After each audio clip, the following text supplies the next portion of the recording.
Hey, What's going on? What's up, guys? Guys. Everybody. Uh, what's up?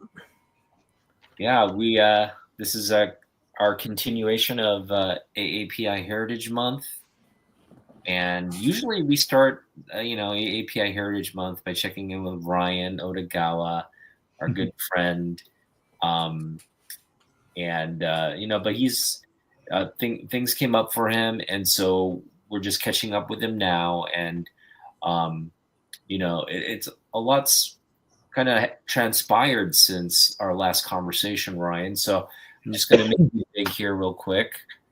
And I'll just, why don't you just kind of quickly introduce yourself, give everybody a background profile, and then we'll jump in. Okay. Yeah, I'm Ryan Odagawa, and I used to work for Wildstorm back in the day, like 95 to like 99 or so, right before, well, a little bit after the DC merger. Um, and then I kind of went freelance and did a whole bunch of other stuff. I worked for Marvel a little bit, uh, and Marvel Comics, and then I worked on the first appearance of the character Friday, Tony Stark's computer, and then that was with Mike Grell. You guys know, I know, Man got Mike Grell's autograph, right? And I actually met him when I went to Italy 2 years ago too. That was Oh fun. yeah. Got his autograph. That was Yeah. He's a really nice guy. And yeah, and then uh, got into like storyboarding a little bit here and there. I worked on the Ultimate Spider-Man cartoon as a revisionist. This is a little while ago, but and a Guardians of the Galaxy like little stories and stuff like that. And then I've worked on my own book for a while, Shadow Zone, which I know I need to get back on, but then which also leads to kind of what I've been working on, which sort of took more priority because it's based on my family and like their my specifically my dad's mother's side, because both sides went to the Japanese internment camps during World War II, but their story is like very like interesting, um, enough to where I wanted to make a like a graphic novel, and I actually started. Um, there's so many like layers to it where like it actually started based on my uncle who married into the family. He married my grandmother's older sister, and he started like a produce store uh, in LA area, and he grew it to like over 120 stores. But before that, it was like each department, like there wasn't supermarkets then, or they were just about to start, and he eventually grew it to, well, one to serve, not to serve, but to he provided like a lot of jobs for a lot of the Nisei, the second generation Japanese who did not have a lot of opportunities back then for job opportunities, because a lot of racism and stuff like that, and lack of opportunities. So he provided a lot of jobs at his stores. So he grew his store and uh, or his stores, and then he started one of the first supermarkets where he owned um, like all the departments, like produce and everything else. And it was, I would say, it's probably one of the first where it was in LA. Um, and after Pearl Harbor, it was like all taken, and he never recovered, and he had to go back to Japan. Eventually, he was going to come back. I mean, it's a long story, but he ended up passing away in an accident in Japan. But yeah, so you know that was like the main story that I wanted to take to tell, because otherwise the story wasn't told, it might just be lost to history. And then the more I found out about the other, here's some a little bit of art real quick. This is my grandmother and the siblings. So this is my that uncle was married to Aunt May. They have great names: Uncle Sam, Aunt May. um, but yeah, so the more I found out about their stories around that time too, the more I'm like, I need to make like a bigger graphic novel that encompasses like everything, including including their parents too, like where they when they immigrated from Japan, Mm-hmm. like Hiroshima, like in the early 1900s. Okay. So So right now you are focusing on uh, so the rise of the grocery business and then the start of the war and internment. That's kind of where the focus of the story is. yeah, well, I mean, like I said, like the great grandfather. So it starts from the great grandfather coming, and then um, and that's a whole other thing that maybe we'll talk about is my Japan trip too, because You did some research there, right? yeah, I'm trying to figure out how much I should tell because it's almost like a spoiler, but Okay, maybe no, it doesn't matter. don't spoil it. But so like, where are you in terms of the project right now? I saw some great designs, character designs that you've done. Mhm. Um, and in terms of the writing, are you still kind of like fleshing out the story or the dialogue? How far have you gotten? So actually, like going back, my aunt, who is so my dad's older sister, had interviewed my grandparents around like 1981. This is for like I guess a school project. Hmm. She had she had printed this out for us. It's just basically like it's a American Japanese family story. Wow. Um, and I always, I never really when I first got it, kind of read it very closely, but I always knew about my uncle and his stores and all that.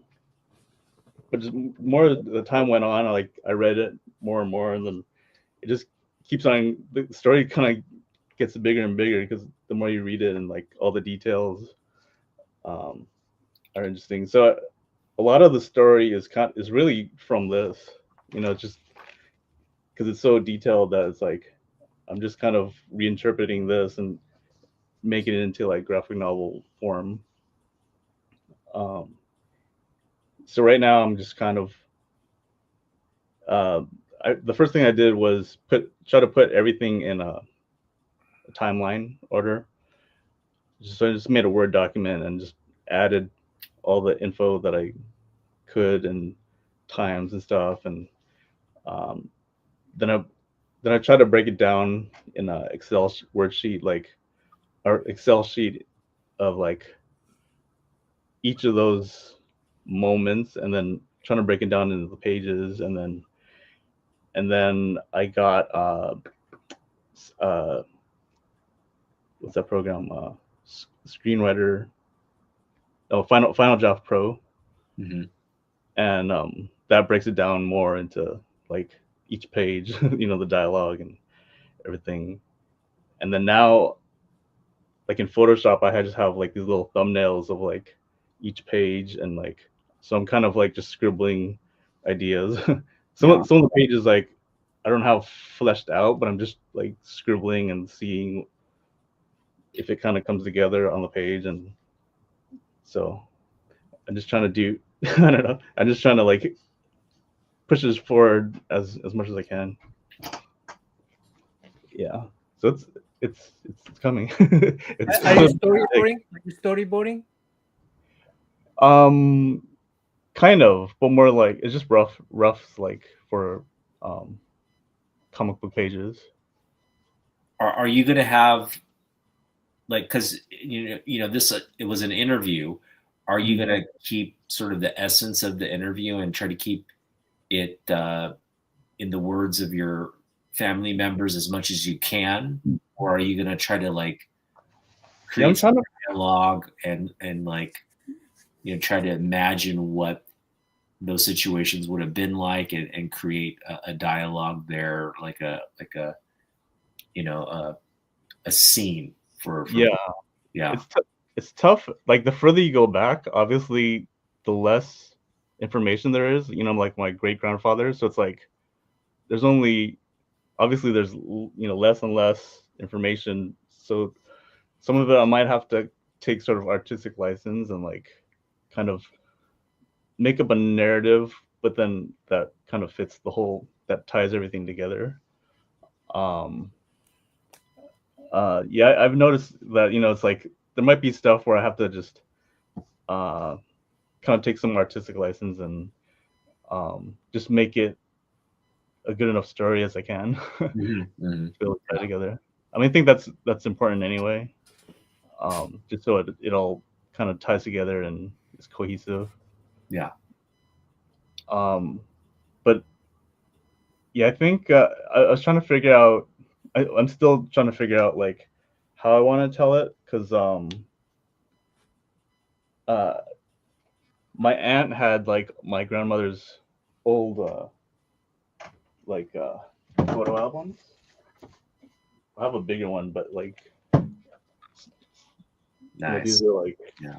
I mean these are a whole bunch of different ones, but they all involve that side of the family.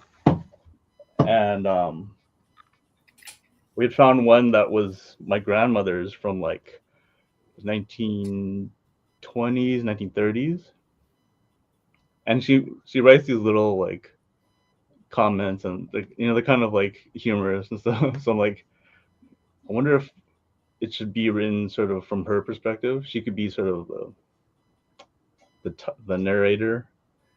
Um, Although there are parts where it goes to like different members of the family, so I don't know if I'm gonna have to like jump around with different narrators or like how that would work.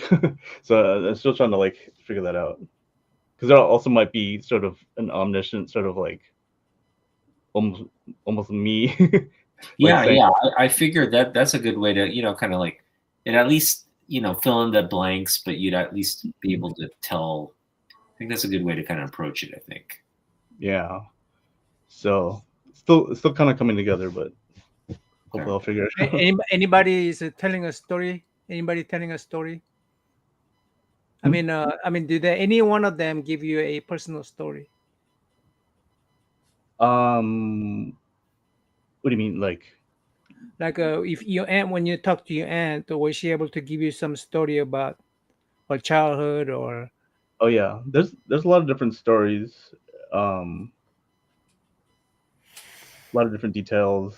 Uh, there's one where um,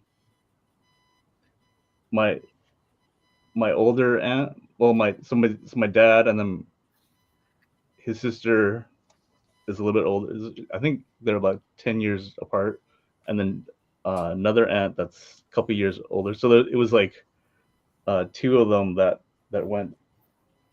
I got the picture. They went to camp.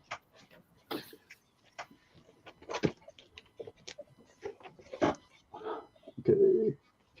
This is actually from the War Relocation Authority. That's my grandmother, and that's my aunt that interviewed her, and this is my older aunt, and they're both still alive. Oh, okay. Um, So the older aunt supposedly had some scissors, and she was like cutting like paper dolls at the train station. And this is, all the military, the soldiers were there with like guns. And supposedly they said like, no, you can't bring scissors or else you have to like file it down. And I guess she was cutting it, and I think one of the soldiers either like saw her and just kind of like didn't say anything, and she had these like big sharp scissors, and just like let her go. And I don't know, like I guess my grandmother just kind of like, oh, all right, like I guess Yeah, you're not gonna file it down. come shoot us for holding scissors. Yeah, I know. But there's a lot of different sort of anecdotal kind of stories that are pretty interesting. You know, I have Japanese American friends whose parents live through that experience, and there's a lot of anger and bitterness, Mhm. At least from my friends, because they got their $20,000 from Ronald Reagan, Mhm. and my friend's dad just tore up the check. He's Mhm. like, "This is a slap in the face." Yeah. He was really. I'm just wondering. Obviously, not every family or every person might have reacted that way, but I just want to get a sense of what your family, how you kind of viewed the whole taking, first of all, taking almost 50 years to apologize, and as well as uh the apology and the compensation that was doled out. What was the sort of general feeling around that? I mean, I do remember them getting the check. I've been trying to figure out, like, I got my car. I had my car since like um 05. I like assigned TC. Um, and I know I had kind of money saved. I don't know if it was from when my grandparents died. I don't know if I'm trying to like see if like did some of that money like go into like, given to me when they passed, and like did that help pay for my car? But, so I don't know. Either way, like I didn't necessarily have an opinion of it, but like I was aware of it. But knowing now, I mean, just going back to my uncle, like what he could have had. So imagine like back then, they said he made. This is like maybe at the, I don't know if it's the end or like, I mean, the Great Depression was like right around that time. It might have been like, I don't know if it was the end or not, but I don't think. Well, he made like 3.5 million, they said. Oof. I mean, in those days, imagine like now. Imagine Yeah. if they still have the stores today, as because his competitors were like Vons, all the big ones. Um, imagine how what would be different if we still had the stores and. Right. I mean, my friend's dad just lost his farm. Just lost a farm. Yeah. I mean, your relatives lost like a thriving business that was it was growing. It was earning millions for the family. So I mean, yeah. I mean, I just I mean, I So I don't mean that even farm is not nothing to sneeze at. right now farm is nothing to see. That's land, and yeah. that's yeah. I'm just saying, like the that's it would harbor, I think, a lot of ill feelings, I would imagine. Yeah. I mean that's mainly why I wanted to tell the story is that part right there. It's like what could have been. I mean, I don't know. We always, kind of wonder that.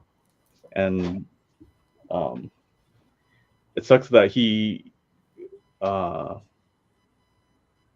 well, I mean he never like came back to be able to continue it, or it was all like taken away.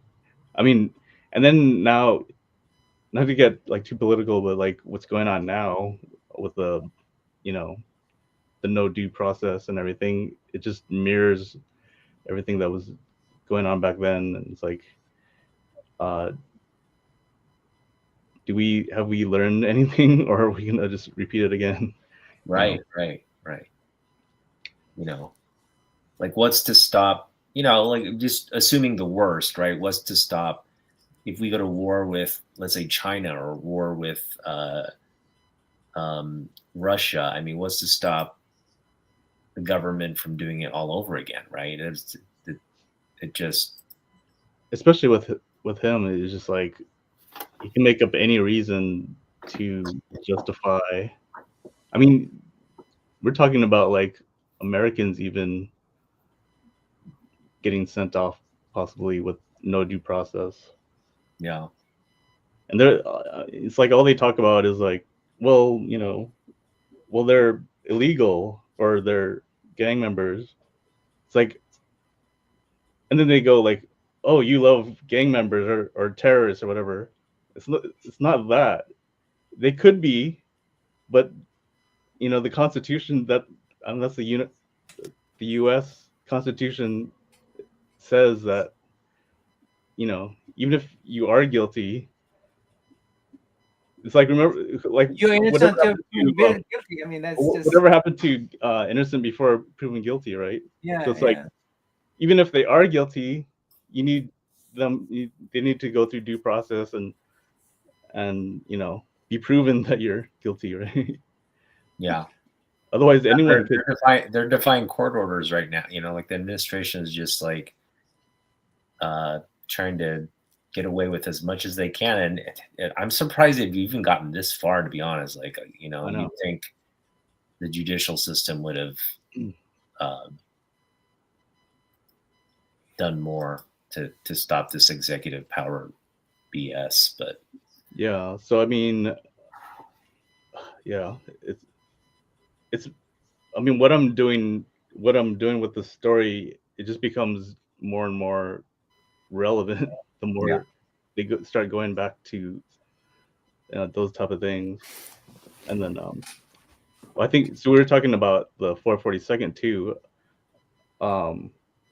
So at first I wanted to do the family story, and then so on my mom's side, so that was my dad's side. On my mom's side, um, my one of my grand uncles was in the 442nd. oh He actually really? that's he actually nice. lived like in front. Oh, he passed away like a few years ago, but he was living in the front. We have a like a duplex. Um, and unfortunately, like I didn't really get a. I wasn't aware enough of. I kind of knew about the 442nd, but um, and I kind of knew he was in it, but then um, I wasn't able to really talk to him about it. I know my aunt and my cousin have talked to him about it, but they just kind of said, he was a driver and like he didn't want to shoot anyone and stuff.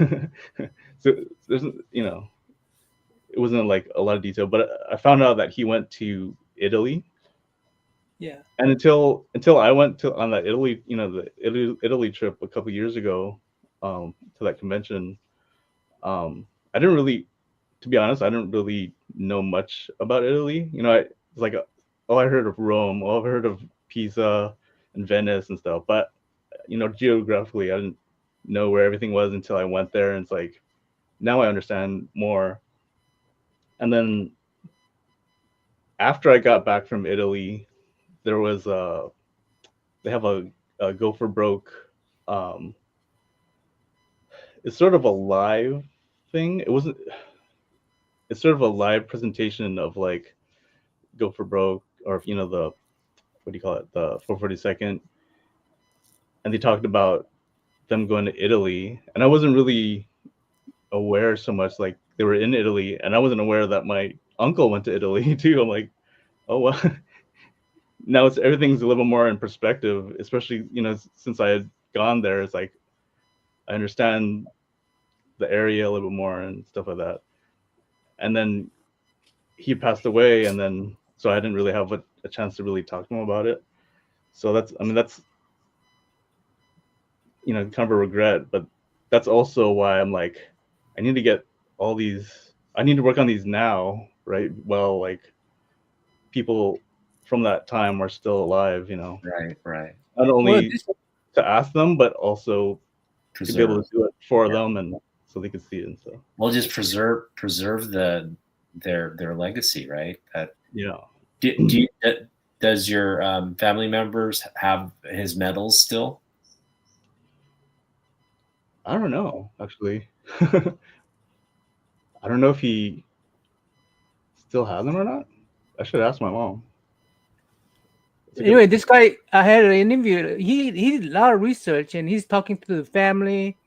He's going. He actually went to the where the brigade went to in France, Wow. and he actually went to Texas. Oh, cool. They were trained there too. So he did a lot of research. You might want to get in touch with them and and Can I share my share. screen? He mentioned I saw your stream, and he was mentioning how there was Kim Young-ok. There was one Korean American as part of the unit. Yeah. And there's a one Korean American. Yeah. I have him down as one of the people. That's the thing. I don't know, like, if I do it, if I'm able to use like actual people or not. Like, I don't know how that works. This is his story based on historical facts. So yeah, I mean, they have become public figures. So yeah, I don't know. Yeah, I saw some like videos about him, Young Okim, and he'd definitely be like one of the main characters. Yeah. So I actually, do you want to? Can you show my screen? Yeah, it's kind of what I had. Oh wow! Okay. This is just kind of like a generic guy that I was kind of messing around with, and then this guy is it's kind of based off of one picture. If you've seen the picture, you probably recognize his kind of face, but I know he was in the picture. He was holding like I think it was a flag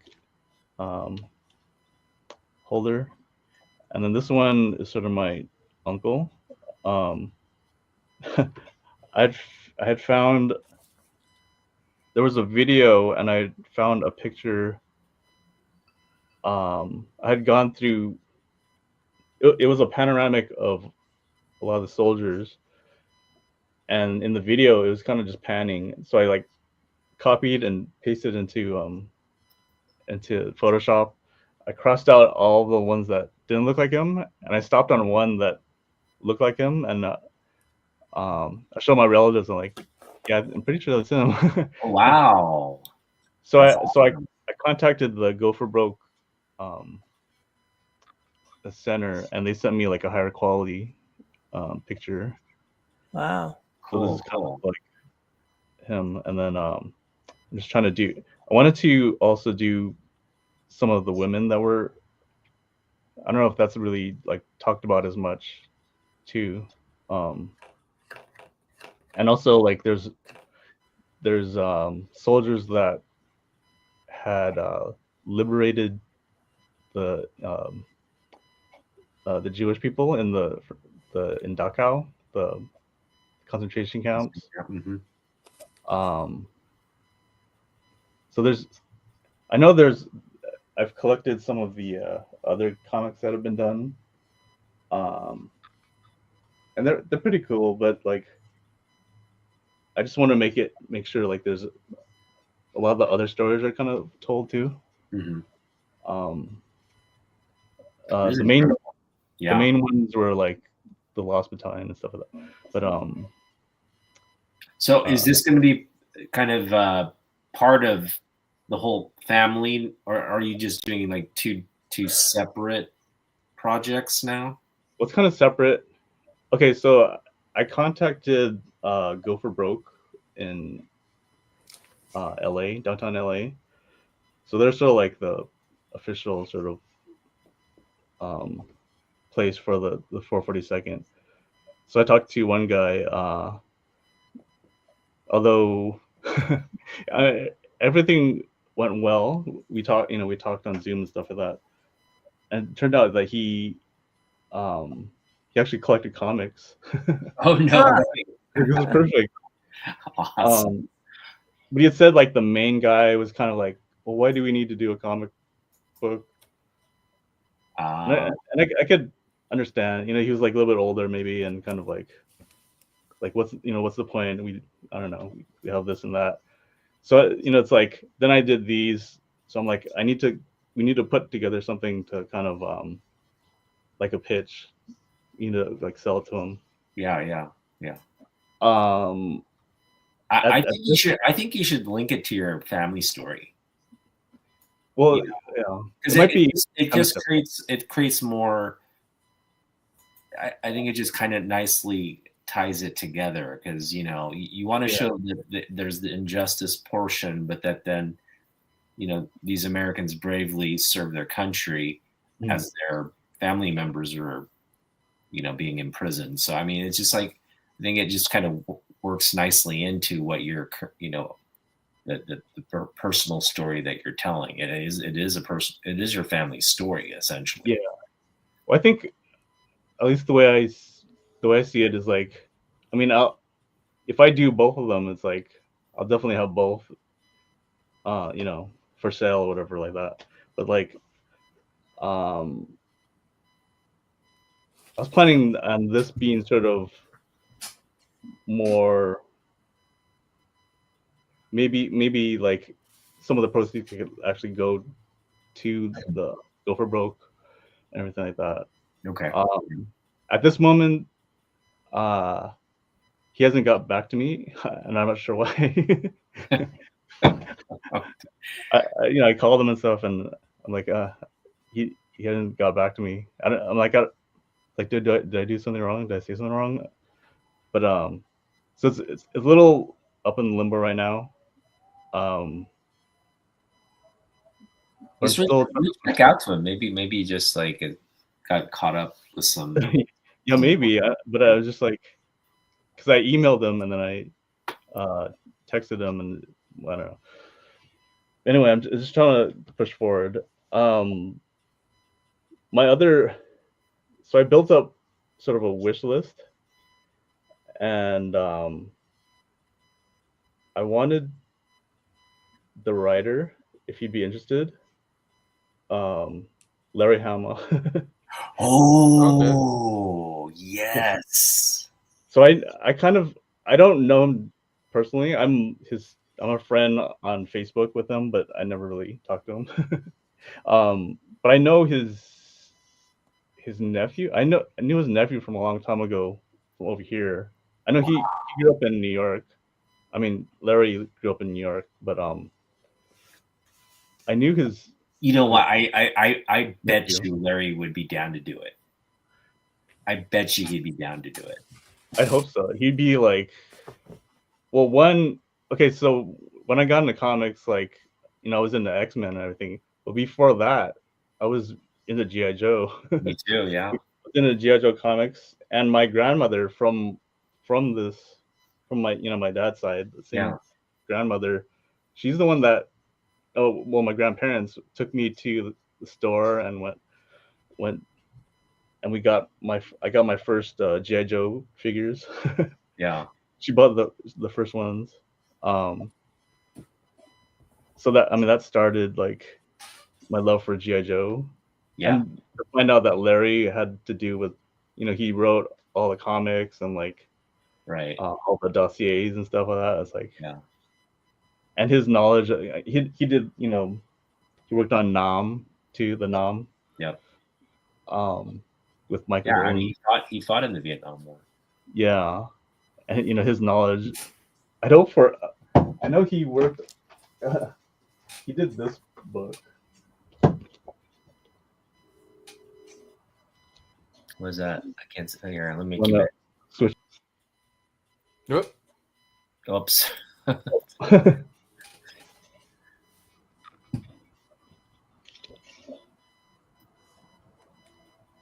He wrote. Oh, okay. Book. Yeah, so, yeah. The Battle of Guadalcanal. Oh, so this is like the only World War II book that I've seen him work on. Yeah. But I don't know. I feel like I just want to like try to introduce myself to him first. Yeah.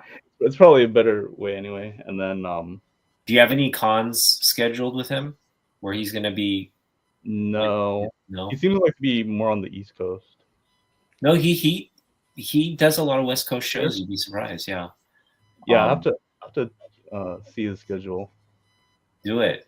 Try to get table somewhere near him and just introduce.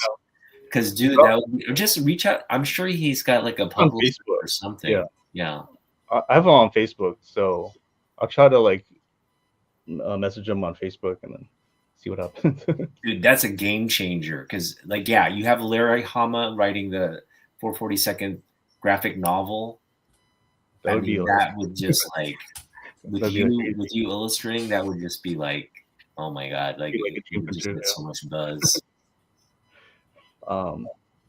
We'll see. Taking one step at a time. This is blowing my mind right now. It's like I'm so excited about this now. All of a sudden, like, woo, just up the ante. Yeah, but it's like everything now. It's like having to land the plane. It's like, talking to the guy at the 442nd, and then no, he's like gone. So I'm like, I don't know what. So I don't know how to figure out what I'm gonna do if he's just gonna like ignore me or something, or I don't know if I can't have like the sort of official backing. I mean, that would be very helpful pitch for Larry too, to say like this is kind of going to be connected to like the Go for Broke. Absolutely. So without that, I mean, I think bringing Larry on, it's a go. It's a go. You said the guy collects comics, right? Yeah. He collects comics for a reason, I'm sure. Yeah. And probably the same as like all of us, like probably read G.I. Joe and yeah. So I was hoping that maybe he was just out of town, but I don't know.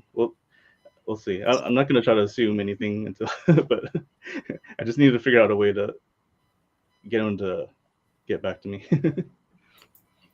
You wanna take a look at this guy's Tony Moy's webtoon?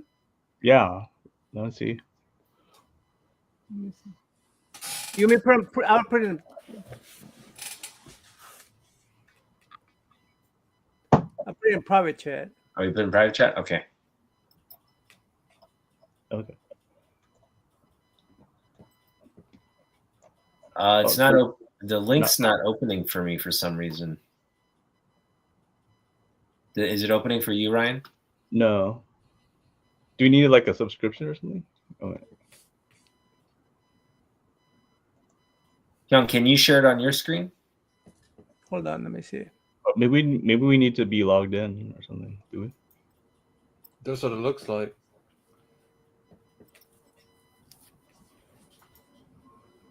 Oh, web to log in. Okay. This is Tony Moy's graphic novel, though. Yeah. Try to log in.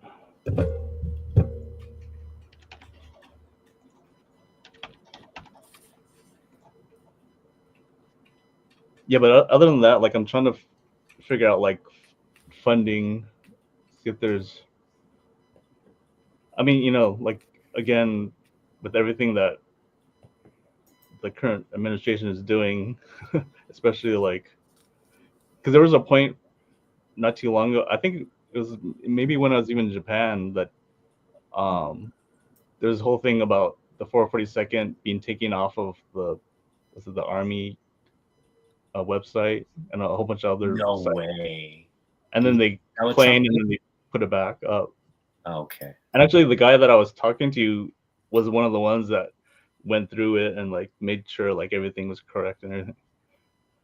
I mean, that's the other thing. It's like, one thing to take it down, another thing to kind of like sanitize it or like,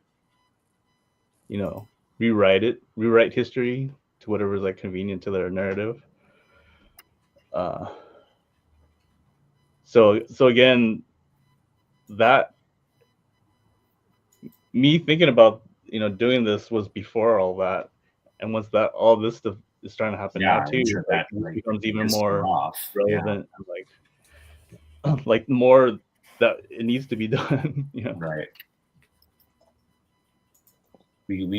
Hey, everybody watching this, we gotta really back this project. Okay, so start spreading the word that Ryan's working on this, and we need to set up some kind of fundraising or GoFundMe Kickstarter. or a Kickstarter. Maybe Kickstarter. Yeah, Kickstarter would be the best bet. I don't know if they have like grants and stuff like that. I mean, and that's the other thing. Like, are the grants going to be kind of like taken away now, or like? Yeah, I know. I think we had talked or explored whether you would, could get a grant for this, or at least maybe partner with like nonprofits to. I mean, are you still kind of looking at those options? Well, not actively looking for it, but just trying to. I'm trying to do a lot of different things, but yeah. I mean, just with the guy not getting back, sort of put sort of a halt on the momentum of that I was starting to grow. Yeah. Although I'm also kind of putting the energy back into the family story too. Right. Also, well, one other reason is because I have a reunion with the actual same kind of from the reunion we're gonna have is in June or July, so it's all based off of these 4 siblings. So this is my grandmother, and then actually this is the youngest one, and there's only one. He actually lives in Seattle, and I had Zoomed with him because he's been kind of like separate from the rest of the family because he moved like up to around Seattle area, but I was able to like talk to him on Zoom and kind of interview him too. But so there's gonna be a reunion, so that's why I kind of made these. I was gonna kind of display them because everyone that's there will have some kind of like connection to these 4 siblings. Okay, Ryan. Mhm. Oh yeah. So what happened to the link?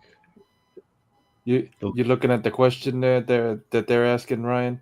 Oh, no. What age range that he's looking to gear towards the stories towards? That's tough. I don't feel like it'll be sort of like for kids, because I don't want it.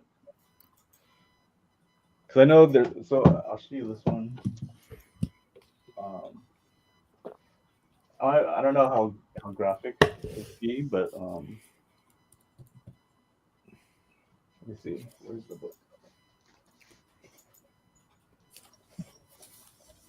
Sorry. Well, there's another person that did sort of a 442nd story, but it's sort of more like chibi, like kind of cutesy.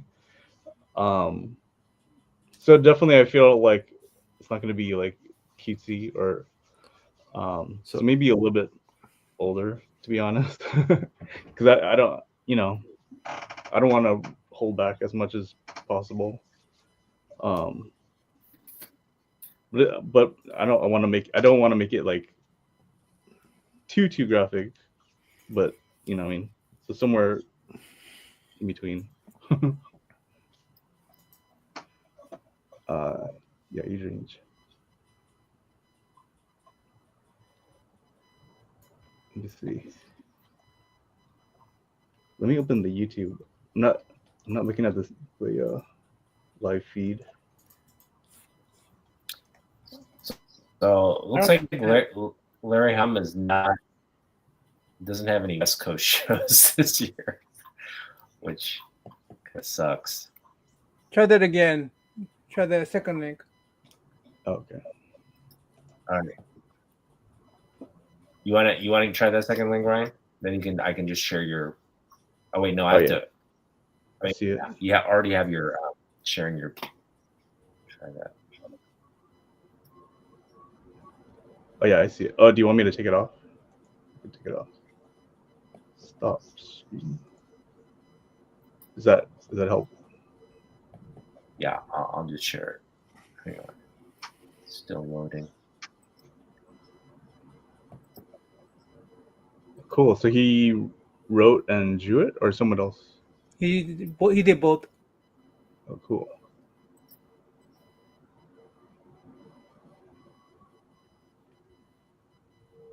Oh, let me go ahead and present it. Let me see if I could present it.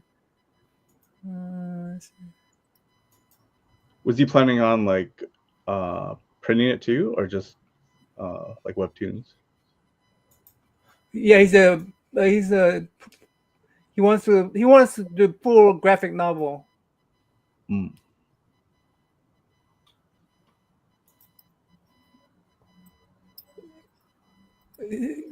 I presented it on mine. Oh yeah, but okay. Well, I've already started the process here. Let's go back. Yeah, I logged in real quick and was able to open.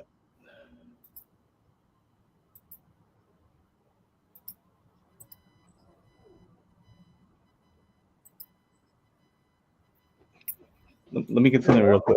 Hold on, I'll be back in a second.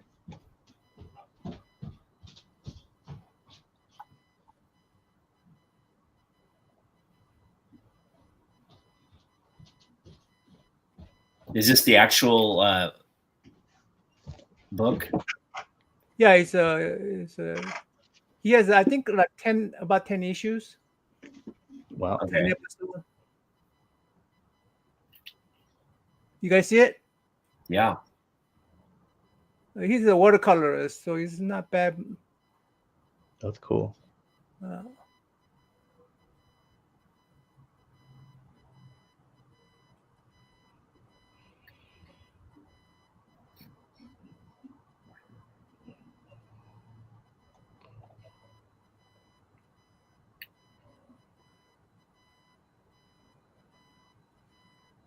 A country that gave it to fear and hate, where no Japs allow.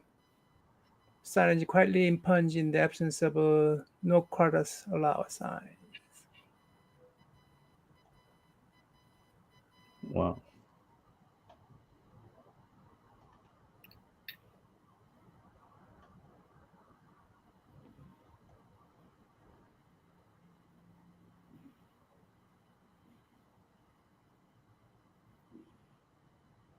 Yeah.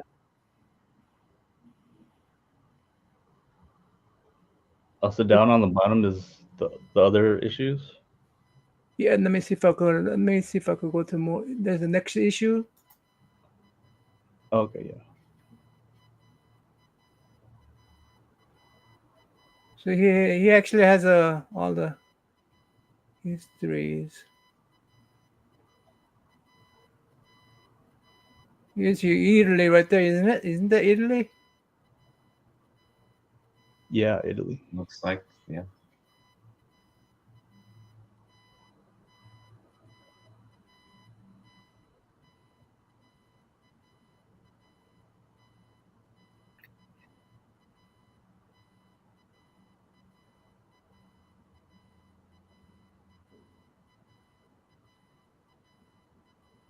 Yeah, I'm reading Tyler's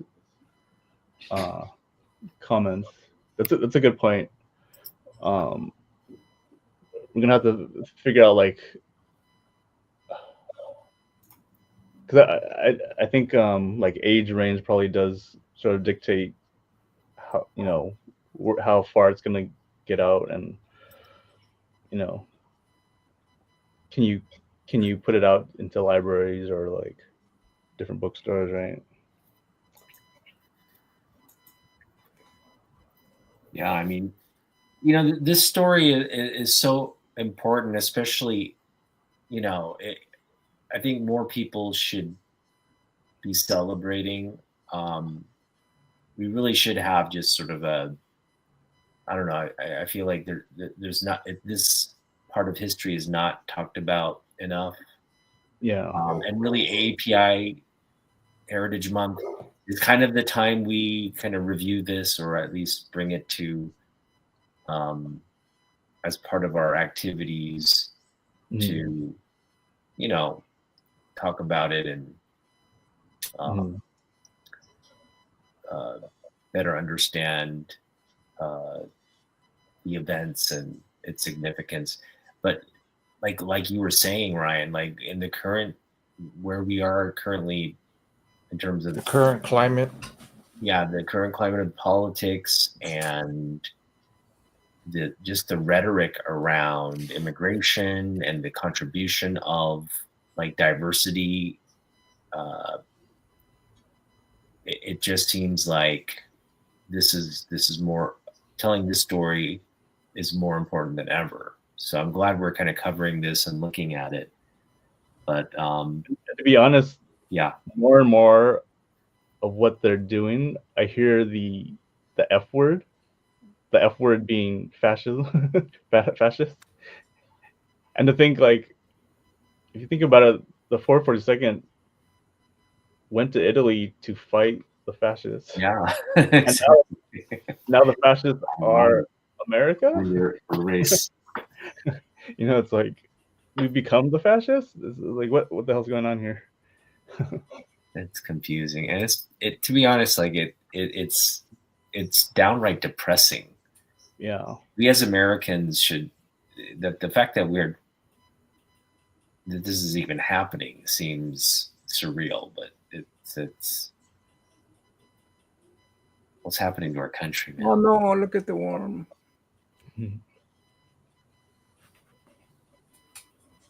that looks pretty cool.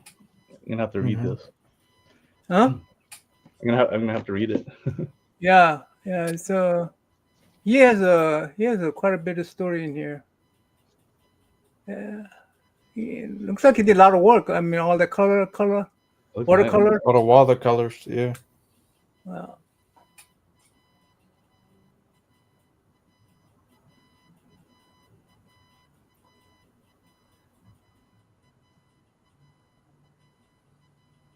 FDR.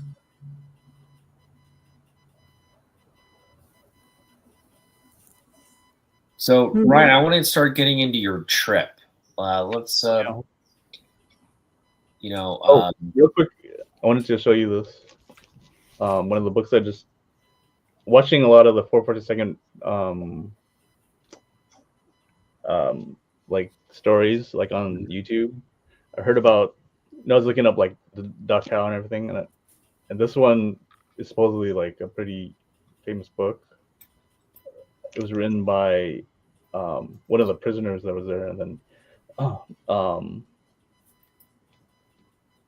I think someone from Japan actually like helped save like thousands of like Jewish people, but also the Japanese Americans that were in. It wasn't the 442nd. I think it was the 522nd. Had liberated a lot of them too. So he talks about like him being liberated by like Japanese Americans, and at that time, you know, they're seeing like Asians and they're like, wait, are they Japanese? You know, are they Japanese? And like what's going on? Yeah, aren't they supposed to be like the enemy too? And you know, they were confused, but then they found out they're American and everything. So I was kind of reading this part too. I feel like this, you know, this is sort of like part of that whole story that I wanted to tell too. Hey, Ryan, I gotta go. Hey, good seeing you, Ryan. Yeah, good see seeing you you. All right, see you later. we need to talk more about this, Ryan. Okay. Yeah. Okay. So yeah, let's jump into your trip. You know, you were there how many days? Oh yeah, Japan. Yeah. So I went. When did I go? March. Wait, April. Yeah, I think it was March, right? So I think the last time it was like right before. I mean, last time we were talking to each other was right before, and then I went to the K-pop concert, right? Yeah. The baby monster. Where I had the baby monster. Yeah. Okay. How was that?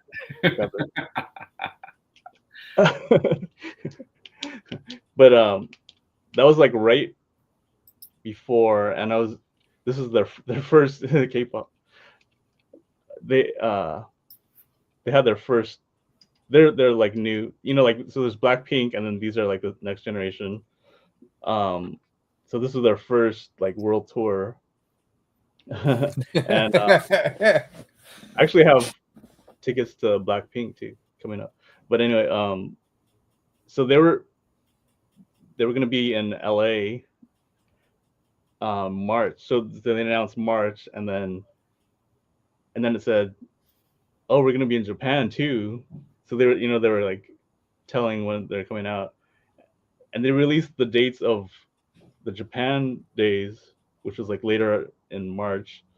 So it ended up being LA was like the 2nd of March or so.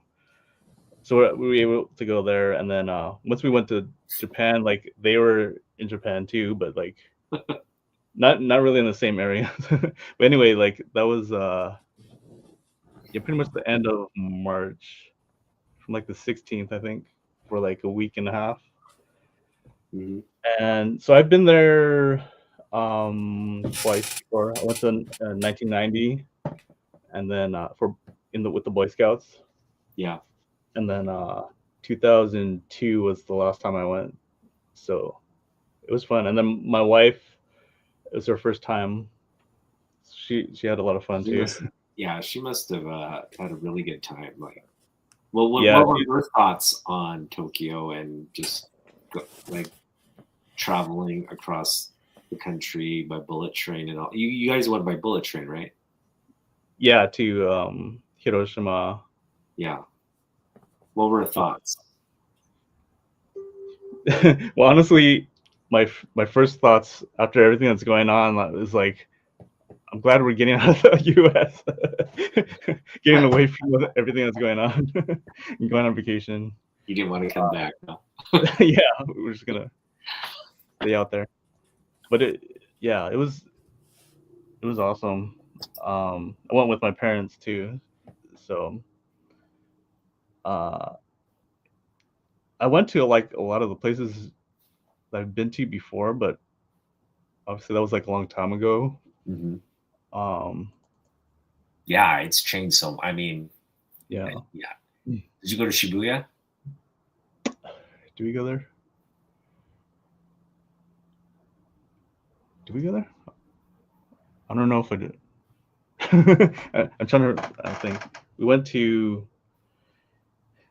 Odaiba. So Odaiba was the first. Okay. Let me try to share my screen. I have some photos here. Sure. I have like tons of photos, so I don't want to like share like all of them. I mean, it's gonna be like too many. But I'll try to. Excuse me. This isn't the first one, but I wanted to show you this because it's a castle. I remember the first time. Hold on one second. I have it right here.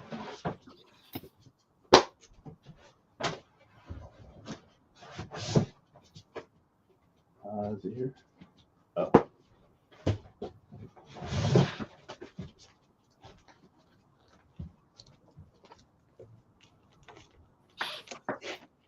Here's a Wildstorm. Going back to Wildstorm. Mm-hmm. It's the same. You see in the background. It's the same. Oh yeah. But this is supposed to be like Gamora. Okay. But I don't know, for whatever reason it's the same temple. But yeah, back in 1990, I guess I took the same photo. And this is the one from your trip. Yeah, this was in. God, where was it? Somewhere in Tokyo, or it's. God, I can't remember. We went to so many different places. Is this the Imperial Grounds? Yeah. Okay. Yeah. So that's the Emperor's residence then. God, I don't know exactly which one it was. We went to so many different ones.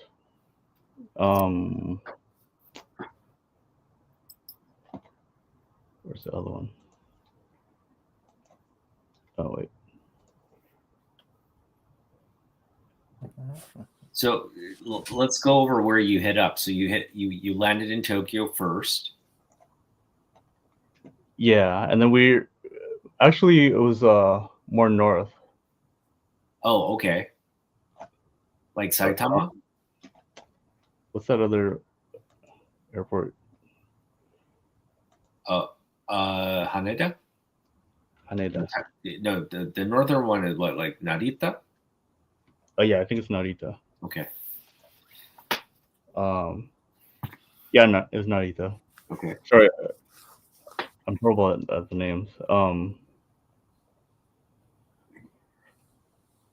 And then we went to. Let's see. Camera. Sorry, I'm looking at the wrong one. We started off.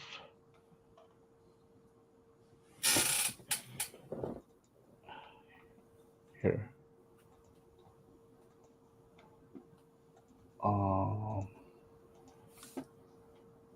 All right, here we go.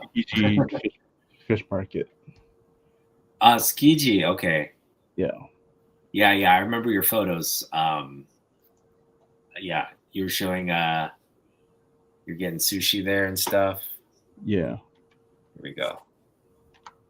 Nice. Yeah, I love this fish market. It's overrun with tourists now, though, right? Yeah, quite a bit. Unfortunately, what did you eat? Well, fortunately or unfortunately, we had a lot of buffet breakfasts, so we weren't necessarily as hungry. we wish we had a little more room to like try their stuff, but like we that didn't looks eat so this, but I wanted to try it. wow. Here's a bird. I believe this one was That's a kabuki theater. Kabuki Theater. Yeah. I think, This was on the bus, so we're just like driving by it. yeah, nice. Yeah, you guys are having fun. Little mochi. So did you just like gain a lot of weight during your trip? Probably, yeah. There's All these so little much. I mean, that's the whole point of going to Japan, right? Just to load up on good food. Yeah, just try everything. Yeah. Yeah, the statues are pretty awesome. That's near, that's a park near like the city center, like Tokyo Station. Mhm. Yeah. Let me look at.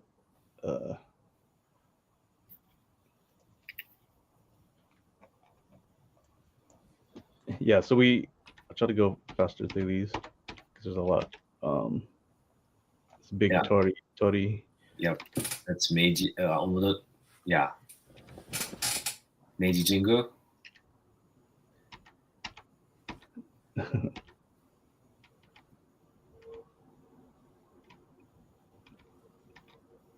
lot of temples. Yeah, these Mhm. structures like are amazing. Yeah.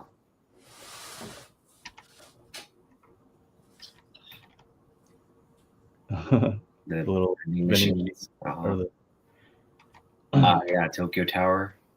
No, no, that's the what is it? Sky Tree, or Yeah, is it? Sky Tree. Yeah. Is that where your hotel was near Sky Tree? No, we were eating like lunch. Okay. Asakusa. Yeah. Yeah. That's the pagoda Asakusa. Yeah. Yeah. Lots of people there. Yeah. It's a nice little stream. That soba plate. That place is probably maybe gone now. I don't know. There's a soba place right near the gate there, outside. Mm-hmm. It's just like famous, and people like line up to eat there. And so I would imagine you probably didn't eat there because it's always packed. Yeah, I don't think we did. And this is the Sky Tree. So okay, coincidentally was the Dodgers were in town. Oh, okay. So at the Tokyo Sky Tree, they just happened to have like a blossom in front. Nice. But so we went there thinking we were gonna see. So a lot of people from my area were in town. So we were walking around and like saw this couple or this guy, and he's like, oh yeah, we're from Alhambra, which is just like 10 minutes away. I'm like, oh yeah, we're from Rosemead over here. So everybody was like in town from like LA to see the Dodgers. Wow. And this is at the Tokyo Dome, right? Yeah. Yeah. Oh, this was just like a viewing area, but we went there and then we found out you had to have like reservations. Oh. We sat down on these benches and we're like, oh cool, we have a good seat. And they're like, okay, you gotta get out of here. They're all reserved. We had to go to a bar. We went to this bar. Yeah, so I got I got the shirt like online beforehand, but nice. So this is like a little bar that everyone was watching the game. Nice. Tiny. He had a home run, right? Probably, yeah. Yeah. It's funny. There was a guy that was like into the other team, and then, oh man, the hub. Yeah. I used to go to the hub all the time. Oh yeah. Yeah. Yeah, it's like underground. Yeah. And then it snowed like one of the days. That's crazy. At first, we're like, "Is it raining?" And we were like looking closer, and like, it's snowing. Wow, it's crazy.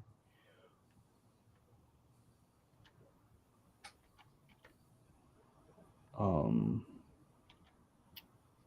yeah. So then we were waiting in line and they had a store too, like a kind of pop up. So we got a couple of things. These shirts are like expensive. It was like, Do you have a Tony jersey? I think my mom did, and then give it to my brother. Nice. Those are hard to get here in the U.S. They're probably a little easier in Japan. Yeah. You would think it'd be all harder in Japan to get it than over here. well, you would think all the production is probably being done, locally. Yeah. So Yeah.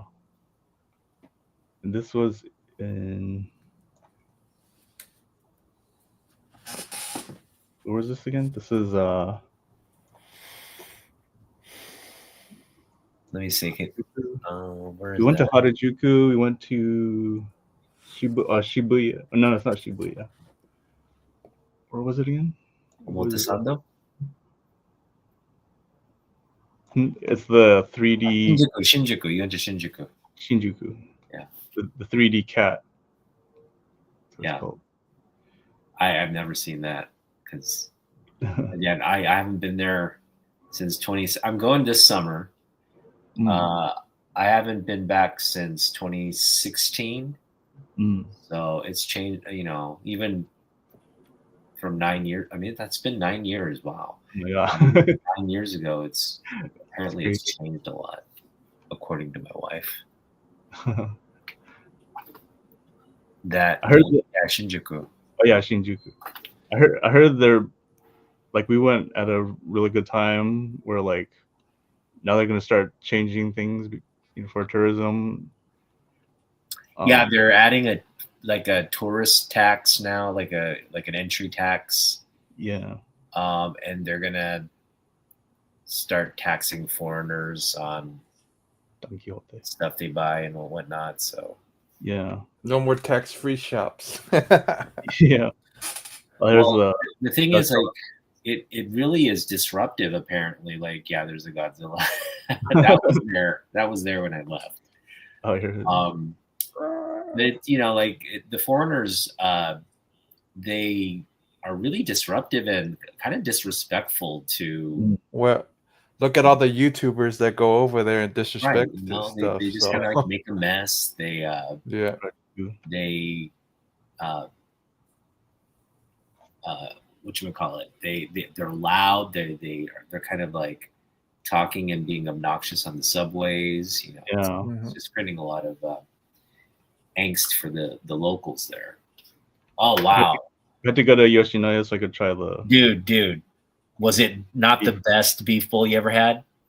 Yeah, it was a lot better. It had the egg and so much better in Japan. It was good. We had the kimchi and they had bulgogi. Yeah, I had Yoshinoya all the time because it was cheap and it was just delicious. They had this kind of miso soup with all these clams, and it's all like these small little clams, but it's like so dense with all these shells. Yeah, it's like kind of tough to eat. But that's a good choice right there. Here's the. Oh, this is like some sushi. Oh, man, you're making me hungry, man. Dang. So we were staying in Odaiba. Okay, yeah, that was nice. And this is where the Gundam. Yeah, the yeah. You just unicorn Gundam. It's cool. Yeah, we were about to leave, and so like we had to go there. It was pretty close, but we had to go there and come back. But okay, got some photos. That's awesome, man. Unicorn Gundam. I wanted to see that one that moved, but I guess they ended it like a couple years ago or something. This one I think lights up at night, doesn't it? Oh, maybe. We just saw it during the day. Tokyo Tower. All right, Taco. I'm getting out of here. I'm getting a little tired. So okay. All right, Jeff. All right. See you later, guys. All right. So where'd you head up head up next?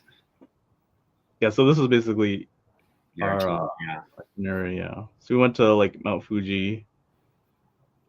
Yeah, okay. We gotta talk about this because, you know, I reached out to Wills Portacio to hopefully interview him during API Heritage Month, but his, I think it's his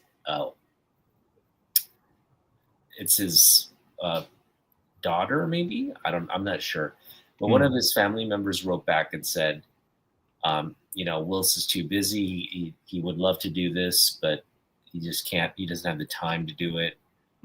So I wrote them back saying, hopefully in the future that, you know, you can do it, or anytime he has bandwidth, we'd just love to have him on. We'll see.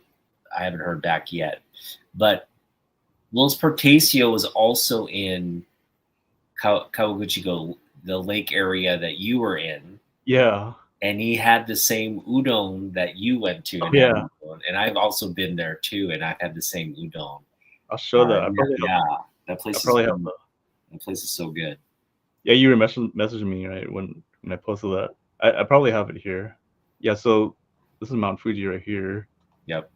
Then we went down here to Kyoto. And then we took the bullet train down to Hiroshima. Yep.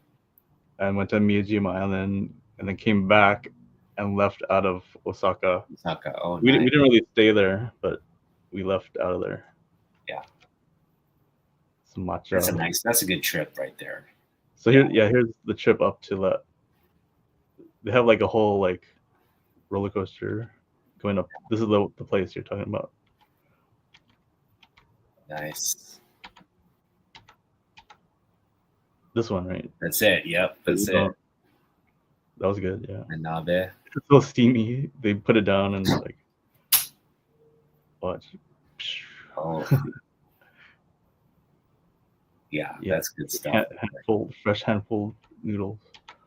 So this is the first day, and look how cloudy it was. You could see the top of Mount Fuji, but like, oh, we're gonna miss it.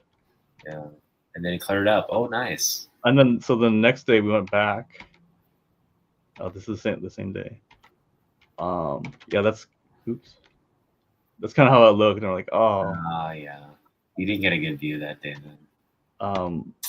So the next day we went. Oh, we had this dinner. This is a huge dinner too. Oof.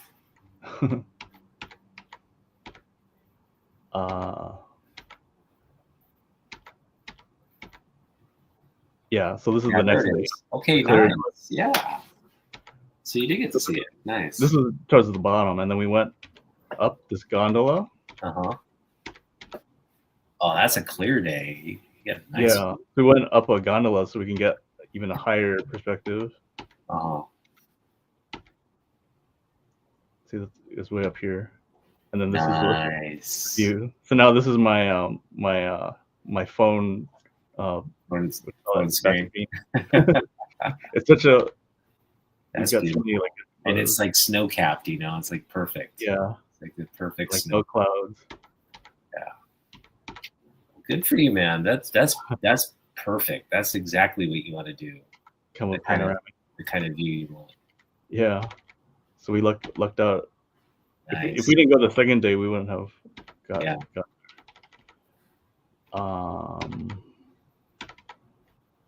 Very nice. We saw a lot of different blossoms here and there.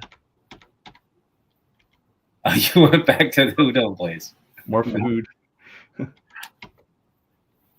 This was a different place. Oh, this is a different place. Okay. And then we went to pick strawberries. Nice. All you can eat strawberries, so they're like fresh. And it's like little condensed milk. Mm-hmm. Yeah, they're so fresh so we got out, ate some, and then everybody's like going back to the bus, and we had some in our box still. We're like, oh crap, what are we gonna do? So we put it in our pockets. Once we got on the bus and took them out, they're all like falling apart because they're so fresh and like I feel like I think over here they're, I don't know, modified to be to like hold longer, but these like will just like disintegrate because they're so like sweet and Yeah. fresh. I mean, Japanese fruit, like I think it's difficult for Americans to understand how perfect the Japanese fruit is. Just like it tastes so much better. Like the Yeah. quality and the taste, it's just it's like the They're way so fruit is meant to taste, right? soft, yeah. And then we made some mochi and the black Yeah. what do you call it? Sweet bean Nice. and strawberry. Uh, Didn't look pretty, but it was good. did you get to pound it then? No, Okay. they just gave us little balls like that, Balls. Okay. and we have to like just flatten it out. And then we went to like a tea. We didn't pick any tea either, but we just got to see it. It's like tea leaves, and we had so they had this green matcha. They had like a range from like I guess it's 1 to 7. So this was actually a 6. So the more you go to like 7, the more like bitter it is. Yeah. This was like kind of a little less bitter, but it was pretty good. And then So that's matcha ice cream. yeah, ice cream. Okay. And then my wife got black sesame. This one was really good actually. Nice. Made little trains.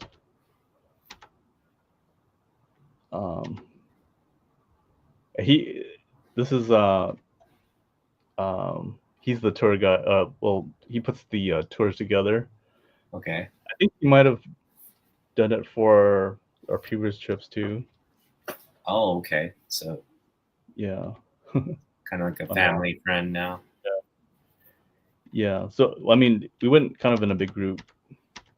Gotcha. Here's the bullet train. Comes by so fast, like once you see it. Yeah, it's like Zoom. It's like so this is us on there heading down to Hiroshima. And here's Hiroshima. Now this is sort of a poignant moment in the trip. Was this your first time visiting? No, I've been there before. Okay. Yeah, I mean, just I guess your thoughts on visiting this site. Yeah. So let's see.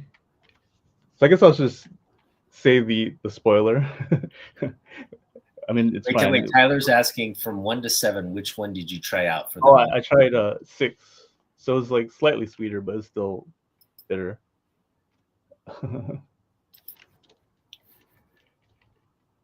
Yeah, but so basically my great grandfather, who's sort of like the main part of the family story, he came from Hiroshima, and he had his kids, including my grandmother, and he became a gardener towards like the 1920s or 30s, and I guess he got into some kind of gardening accident. I don't know what it was, but and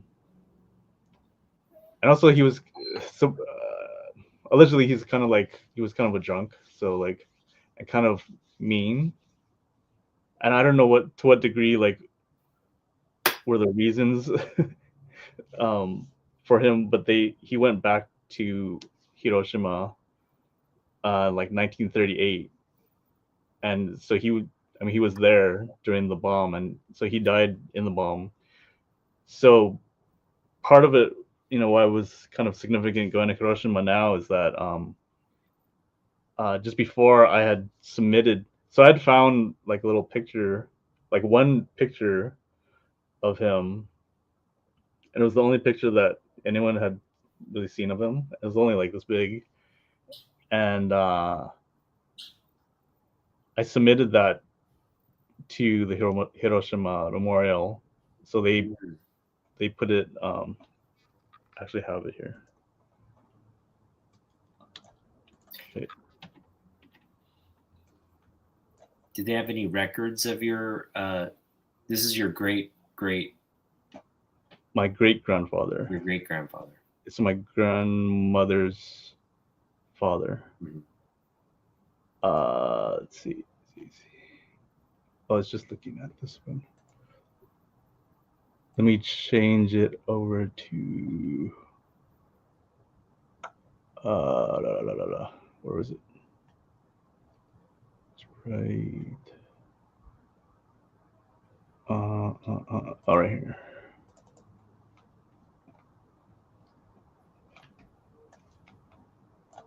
Oops. Reshare. This one. Okay. Can you put that one up? Yeah.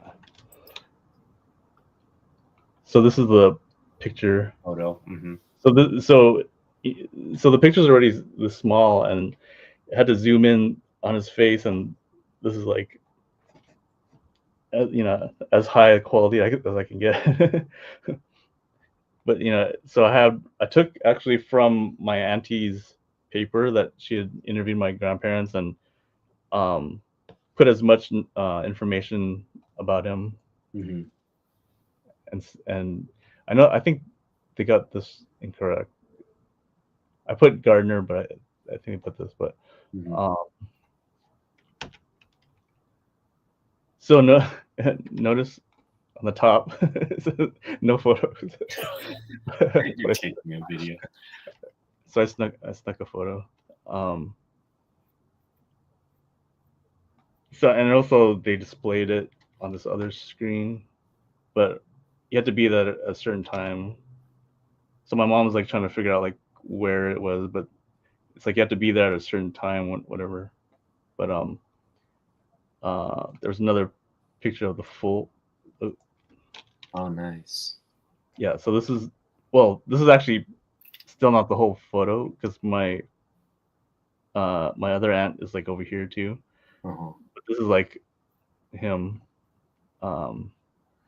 The only photo that we have. So yeah. So that's why this was kind of a significant trip. Yeah, you were going to see this.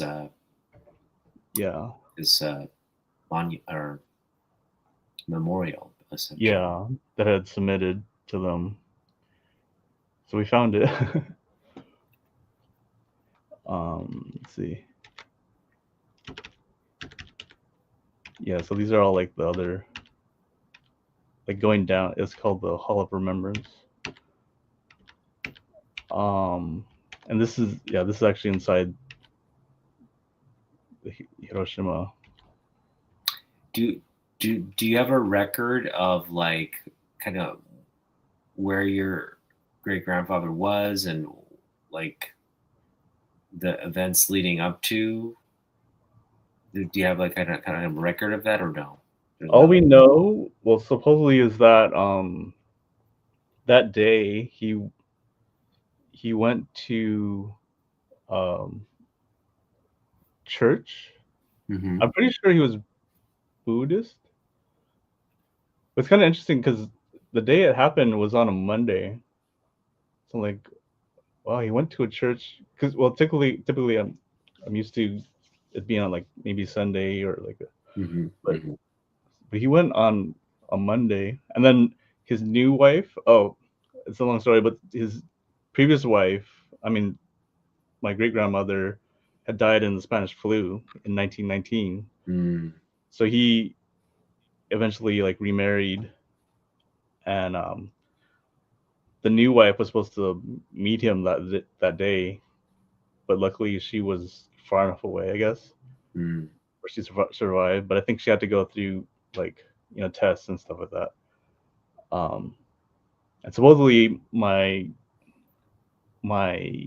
grandparents had, and aunts and uncles had to sort of help support her until she like died in like I think 1970 or so. But there's no real like pictures or anything of her that we know of.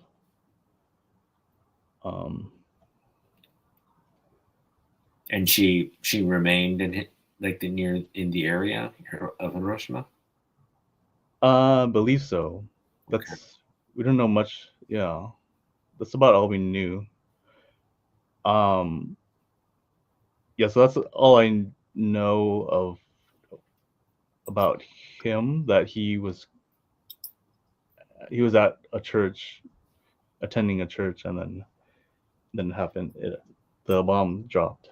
So I don't know what church it is, or how close it was or anything, but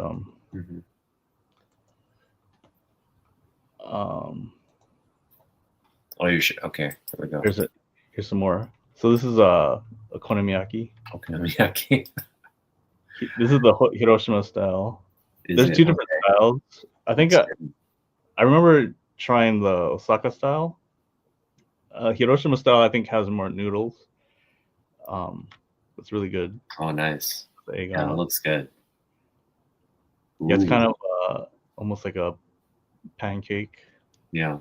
This is a stack. So it has like cabbage and eggs and noodles and stuff. That's good. And this is Miyajima Island. So we took a little ferry across. It's like right across from Hiroshima. It has this like iconic torii gate. And we made these little red bean cakes. Yeah, like that. Yeah, those are good. Yeah, so they showed us how to do it, and then they had the deer.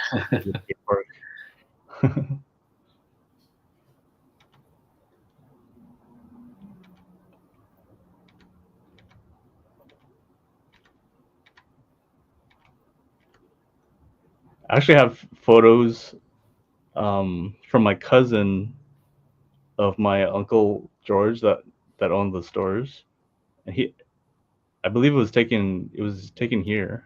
Oh. So this area, like during high tide, I guess fills in with water. It's kind of cool. See, like it's all low tide. Yeah. Once the tide comes in, it kind of fills in.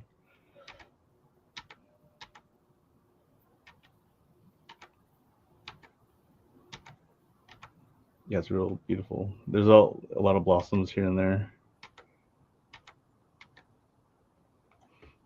Some oysters, some lemonade. What was your favorite, I guess, food experience during the whole trip? Oh god.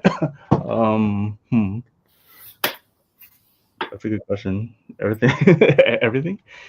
Everything, just all of it. Everything. I don't. What? Oh, now this is what, Kyoto? Oh yeah, we're in Kyoto. Okay. So Kyoto's more.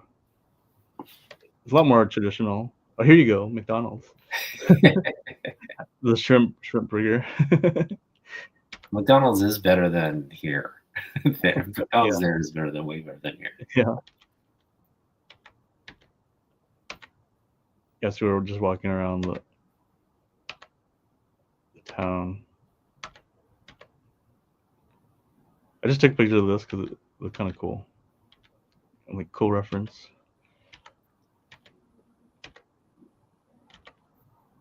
Yeah. Tea room. I think this was an accident. Okay. Kyoto is so beautiful. Little bread, bunny bread. That's when we made these little fans. That was mine right here, and they're like, okay, don't put too much paint on it, otherwise it won't fold and we can't send it. So I don't know. I'm like, just do Mount Fuji. So I'm like, so I did this whole thing. Oh, nice. And I got scolded. She's like, you're doing too much. Yeah. Like, sorry. Like, So I Your got it beloved home. artist. Fine. It's like not that bad. they kind of over exaggerated, but and then I did this. This is my wife's, and then I did this for my dad because he got sick. A lot of people kind of got sick, but I think we might have got a little sick once we got back. But Yeah, I mean, you guys are walking around in big crowds and stuff, so yeah.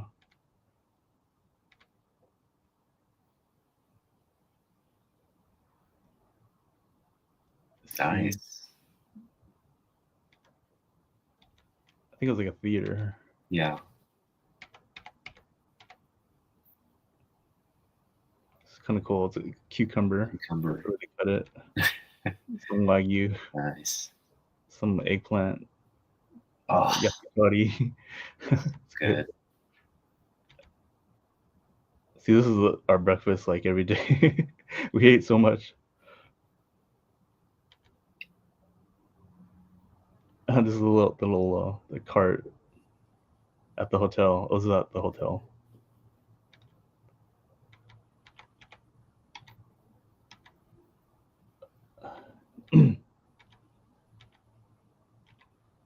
Yeah, sorry, I just gotta like barrel through these because there's like so many. Nice. This is like a huge Buddha. Mm-hmm. It's huge, and these are like on the side. Huge head.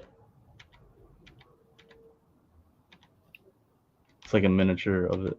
Oh, this is what is it? The 1,000.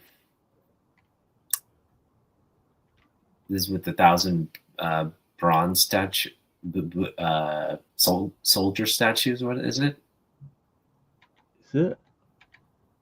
Oh no, not this one. No, I think it was just. Did you go to that one? The museum with like all the gold? It's like bronze or gold No, life-size statues. I think I know what you're talking about, but It's kind of terrifying, actually. It's a little scary. yeah, I don't think we went there. Another deer. We didn't get to feed the deer. We couldn't find the people who sold the food, but some cool like reference, like the moss and all that. Yeah, this is sort of like an artist photos. Is like everybody else is taking pictures with people, and I'm like, oh, that's a good reference for. That's good texture. Like.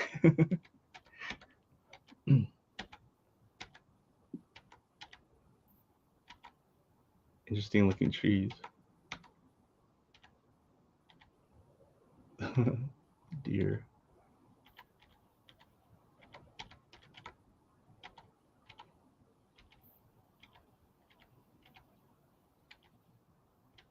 Everything. Oh yeah, this place is beautiful. Pretty much everywhere you go, like if you take a picture, it's just like it's so like a postcard. Curated. It's really.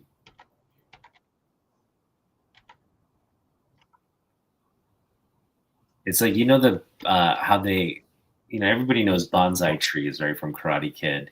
Well, they do bonsai trees with like real trees. It's like they really spruce up everything, the landscaping there. This place I went to before too, and I had that thought too. I just took a picture with like an old camera back in the day, and you look at it, wherever you take it, it just looks like a postcard. It's like so perfect. Right.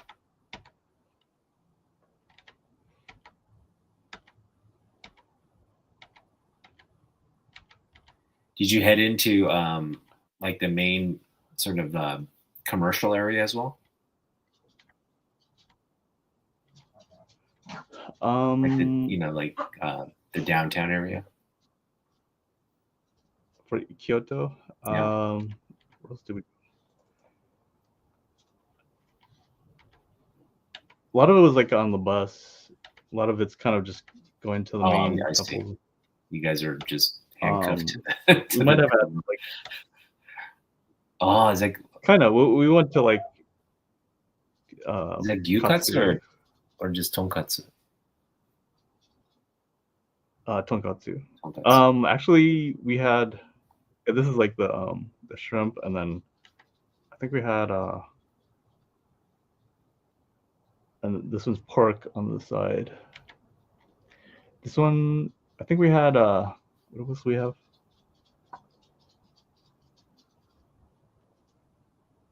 There's like another. I forgot what it's called. Oh, scallops. I think it was like scallops. Oh, okay, scallop.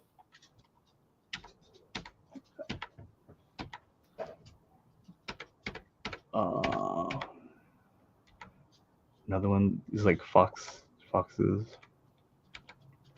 Oh, this is that. I think you probably see a lot of these on like TikToks and stuff. I think it's like 1,000 gates. Mm-hmm. We only went halfway. We're like, is this the same the whole way up? I'm like, that's. I think I get the idea. Yeah, so I think let's see. That is a nice trip. I mean, you guys are. That's a nice time to. I'm just so happy for you that you get to, spend that kind of time with your family. Yeah, hopefully next time, I mean, we can kind of go off on our own and. There was a Pokemon store that we went to. We got this one Pikachu. Oh, you got that one? It's kind of not this. This is just like a display thing, but there's like another one that was kind of green, and I think it's holding like a teacup or something like that. Okay, but it's pretty cool. Found these pens. I just wanted to see if it was a good kind of drawing pen. This is the goodbye dinner. Nice. Oh yeah, shabu shabu, nice. Yeah, shabu shabu. And this is it was like lit up. Tower. Right. Tower. Oh no, that's Osaka Tower. This is your last night in Osaka? Yeah. Okay. Yeah. And then while we're waiting, I saw this one book that I want to get, but it's probably like $100 or so. But this artist is like pretty good. Okay. Cool. Takuchi. Yeah. Did you pick up any manga or anything like that? No time? Oh, I'll just show you this one.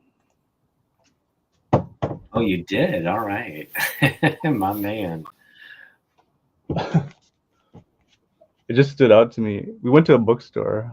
Oh. Pretty cool. Ooh. Red Tail.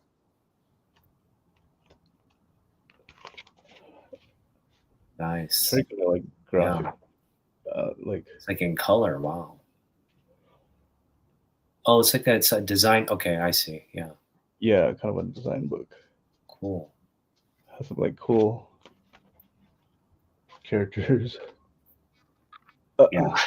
Nice. It's very kind of like monotone, but like looks pretty cool. That is pretty cool. Thanks. You're pretty cool yourself.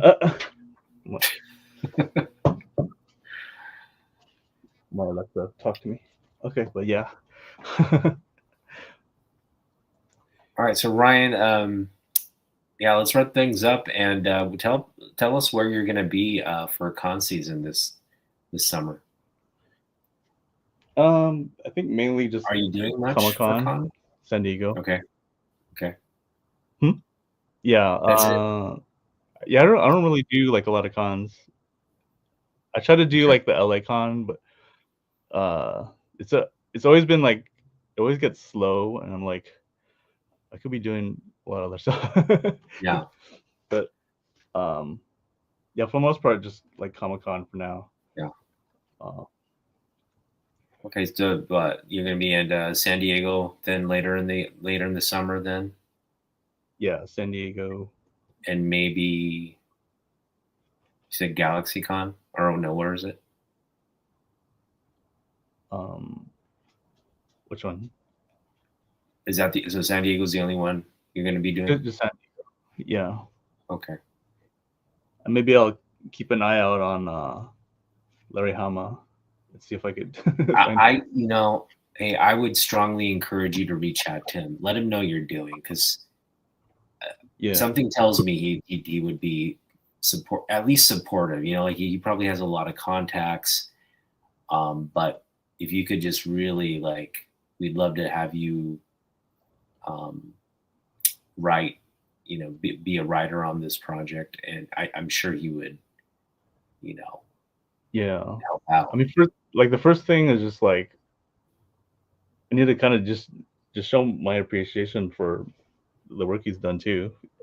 Yeah. In relationship to my, to my journey too. And he's been such a influence. I wasn't even necessarily aware. I was aware of him probably in the mid 90s. Well, I always saw him in Marvel Age magazine or whatever magazine. It's I saw his name and stuff like that. And then someone that I went to church with, he is the nephew. He's Larry Hama's nephew. No way. He always told me back then, oh yeah, I'm related to Larry Hama. I'm like, really? I'm like, wow. That's crazy. So, things like that. So I mean, just to even try to connect to him with that and just do that, yeah. Yeah, I mean, again, just please reach out to him. That would just be that would be awesome, man. That would be awesome to have his support and his talent. That's the main thing. The guy's not only a walking legend in comics, but just obviously with his background and him being both being Japanese American. I don't know his story, because I think he was born on the East Coast, and I know the internment camps mostly affected people on the West Coast, but I know I think his family came from at least Sacramento area. So I mean, he must have relatives that went to. Sure, there's some. Yeah, I mean, even I need to just see what his story is, if anything, on that front. All right. Then, well, keep us updated on that, and we're gonna check in with you again, kind of a couple months from now, and see where you are. See what I can make happen. Yeah. Thanks for sharing the trip too. I was always curious, if what. I just wanted to get the progress report from you directly on how it was, and looks like you guys had a wonderful time. So glad. Yeah, it was a lot of fun. Can't wait to go back again. I'm gonna be there this summer. I'm really looking forward to it. Although you said you were there how many? A week, 10 days? Week and a half. Week and a half. Okay. Yeah. Yeah, I'll be there about that long, about 10 days, but part of that time is going to be I'm flying into Japan and then going to Korea for a few days, and then we're flying back to Japan, and I'll finish my trip out there. So kind of half and half, but 10 days in Asia. Did your wife have family there, or? Yeah, my wife, her family lives in Honjo, which is in Saitama, closer to Gunma than Saitama. Okay. But she'll be out there for the entire summer. I'm just going out there for a week because I'm just taking time off work. I'll be out there for a week, and so I'm splitting time between there and visiting my parents in Seoul. So that's, again, I could spend the whole 10 days in Japan and it feel like it's not enough time.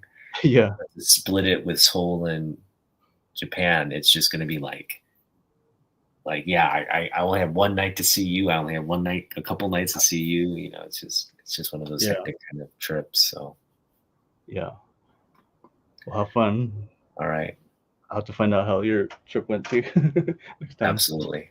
All right, everybody, we're gonna say our farewells. Everybody have a great weekend. We'll see you in the next one. Thanks, Ryan. Guys.